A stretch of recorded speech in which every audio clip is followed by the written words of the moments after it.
और अब बात हिंदुस्तान के सबसे महान योद्धा की, उन महाराणा प्रताप की जिनके साथ इतिहास ने तो नाइंसाफी की, लेकिन वर्तमान तर्क और तथ्य देख रहा है, जिनके लिए यह पंक्तियां लिखी गई कि चढ़चेतक पर तलवार उठा, रखता था बूतल पानी को, राणा प्रताप सिर काट काट करता था सफल जवानी को, कल कल बहती थी रणगंगा, अरिदल को डूब नहाने को, तलवार वीर की नाव बनी चटपट उस पार लगाने को, वैरी दल को ललकार गिरी वो नागिन सी फुफकार गिरी, था शोर मौत से बचो बचो, तलवार गिरी तलवार गिरी। महाकाव्य हल्दी घाटी में कवि श्याम नारायण पांडे ने महाराणा प्रताप की वीरता को ऐसी सैकड़ों लाइनों के जरिए जिया है। हल्दी घाटी युद्ध में राणा की वीरता को बीते 445 वर्षों में जनमानस भूल नहीं सका है। भले इतिहास की कुछ किताबों ने उन्हें हारा हुआ योद्धा माना हो, लेकिन अब इतिहास बदल रहा है।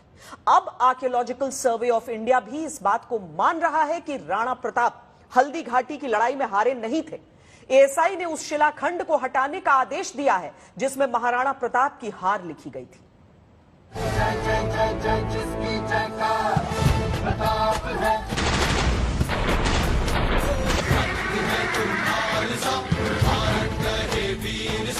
मेरा पुत्र प्रताप है, प्रचंड तू अखंड तू, सूर्य सा ताप है।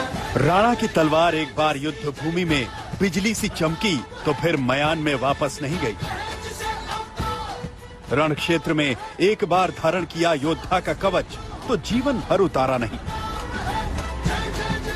ये कहानी है शौर्य के सूर्य महाराणा की। ये कहानी है स्वतंत्रता के शूरवीर महाराणा की।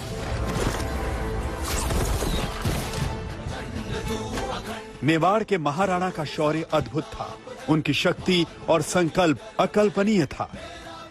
लेकिन ये सवाल हमेशा ही स्थानीय लोगों के मन में चुभता है कि जब हल्दी घाटी के कण कण में राणा का पराक्रम झलकता है तो फिर इतिहास में महाराणा का उल्लेख एक हारे हुए योद्धा के तौर पर क्यों किया जाता है? इतिहास में क्यों ये दर्ज है कि महाराणा मुगलों से लड़े तो जरूर लेकिन जीते नहीं, आत्मसमर्पण तो नहीं किया लेकिन शासन भी नहीं कर पाए?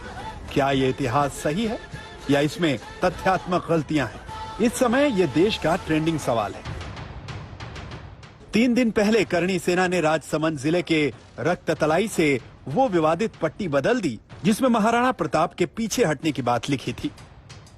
शिलापट पर पहले लिखा था रक्ततलाई, जिसे बोलचाल की भाषा में खून की तलाई भी कहते हैं। बनास के दूसरे किनारे की ओर एक चौड़ा मैदान है। यहाँ शाही और प्रताप की सेना के बीच घमासान युद्ध हुआ था। इस युद्ध का नेतृत्व महाराणा प्रताप और मान सिंह घोड़े और हाथी पर सवार होकर क्रमशः कर रहे थे। युद्ध इतना भयंकर था कि संपूर्ण मैदान लाशों से भर गया था। ऐसी स्थिति में संयोगवश प्रताप की सेना को पीछे हटना पड़ा और युद्ध 21 जून 1576 को समाप्त हो गया। करणी सेना ने इस विवादित शिलापट्टी की आखिरी लाइन बदल दी और लिखा, युद्ध इतना भयंकर था कि संपूर्ण मैदान लाशों से भर गया था। ऐसी स्थिति में मुगलों की सेना को पीछे हटना पड़ा और युद्ध 21 जून 1576 को समाप्त हो गया। महाराणा प्रताप को युद्ध हारा ही नहीं। महाराणा प्रताप तो हमेशा लड़ा और आज भी महाराणा प्रताप की महानता के कारण, उनकी देशभक्ति के कारण, उनकी राष्ट्रभक्ति के कारण करोड़ों पर्यटक बाहर से आते हैं और हल्दी घाटी से एक मुट्ठी मिट्टी लेकर के जाते हैं और अपने देश में छिड़क करके ये कहते हैं कि महाराणा प्रताप जैसे वीर हमारे देश में भी पैदा हो। करणी सेना और राजपूत संगठनों की धमकी कह लीजिए या फिर बीजेपी नेताओं का दबाव, पुरातत्व विभाग ने वहां पर वह शिलापट्टी हटा ली है जिसमें महाराणा प्रताप की हार और पीछे हटने की सूचना दी गई थी। अब पुरातत्व विभाग का कहना है कि पुरातत्वविदों और इतिहासकारों की एक टीम बनाई गई है जो तय करेगा कि उस पर क्या लिखा जाएगा। उसके बाद ही नई शिलापट्टी लगाई जाएगी।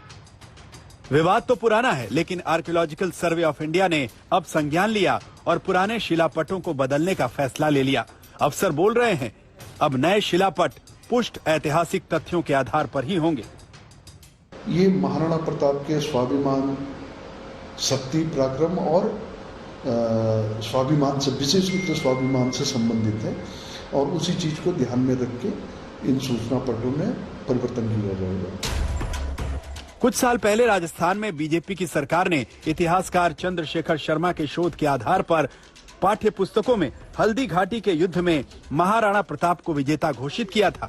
अब राजसमंद में बीजेपी सांसद दिया कुमारी ने हल्दी घाटी युद्ध का पूरा सच शिलालेख पर लिखने की मांग दोहरा दी। इतना ही नहीं, दिया कुमारी ने युद्ध क्षेत्र में अकबर की सेना के पड़ाव वाले बादशाही बाग का नाम बदलने की मांग की है।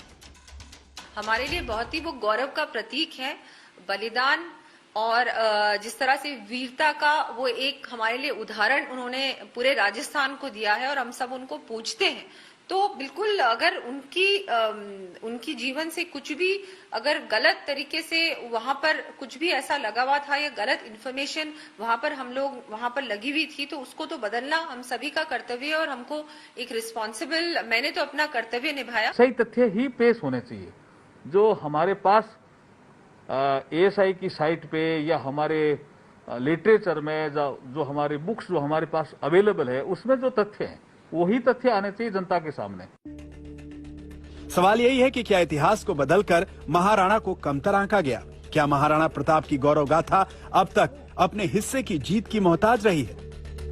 कुछ समय पहले राजस्थान के इतिहासकार चंद्रशेखर शर्मा ने एक शोध पत्र जारी किया था, जिसके मुताबिक महाराणा प्रताप हल्दी घाटी युद्ध के बाद जमीनों के पट्टे जारी करते रहे।